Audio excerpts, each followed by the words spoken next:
बंगाल में परिणाम के बाद टीएमसी के जश्न में गुलाल की जगह बहा खून। सोनारपुर में तो एक बीजेपी कार्यकर्ता की पीट पीट कर हत्या कर दी गई और ये सब पश्चिम बंगाल में ममता बनर्जी की जीत के बाद हुआ।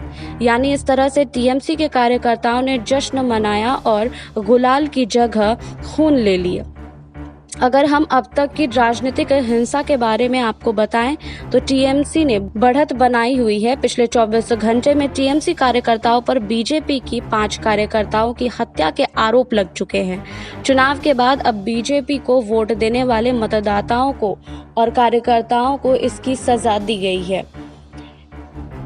वहीं इस पर चिंता जताते हुए पश्चिम बंगाल के राज्यपाल जगदीप धनखड़ ने कहा है कि राज्य के विभिन्न हिस्सों से आगजनी और हत्याओं की कई खबरें परेशान करने और चिंतित करने वाली है। पार्टी कार्यालयों, घरों और दुकानों पर हमले किए जा रहे हैं और स्थिति चिंताजनक है।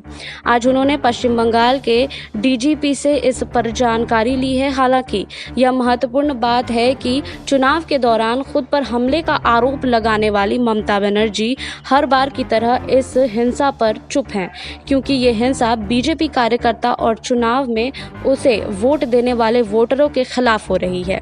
आज एक सवाल यह भी है कि क्या अब लोकतंत्र खतरे में है?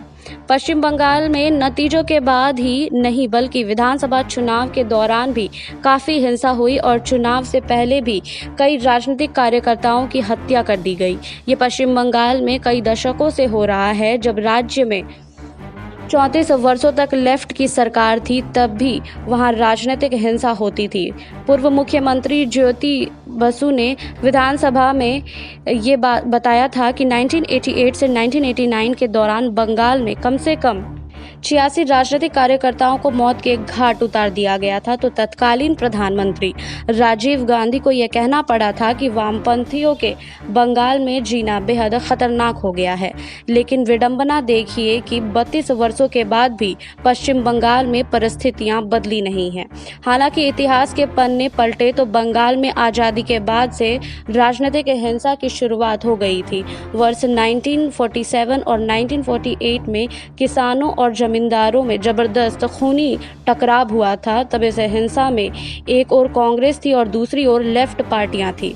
इस हिंसक आंदोलन में इसे तेभागा आंदोलन कहा जाता है। दूसरी राजनीतिक हिंसा शुरू हुई जिसे नाम दिया गया एक पैसा आंदोलन। उस समय कोलकाता में ट्राम का किराया 1 रुपये बढ़ाया गया था, जिसके बाद इसके विरोध में हिंसा शुरू हो गई थी। इस आंदोलन में भी एक ओर कांग्रेस थी तो दूसरी ओर लेफ्ट पार्टी थी। उस समय दोनों पार्टियों की राजनीति ने कोलकाता को युद्ध का मैदान बना दिया था। आपको हमारी ये रिपोर्ट कैसी लगी हमें कमेंट बॉक्स में लिखिए। बाकी और खबरों के लिए जुड़े रहिए SPN9 न्यूज़ के साथ।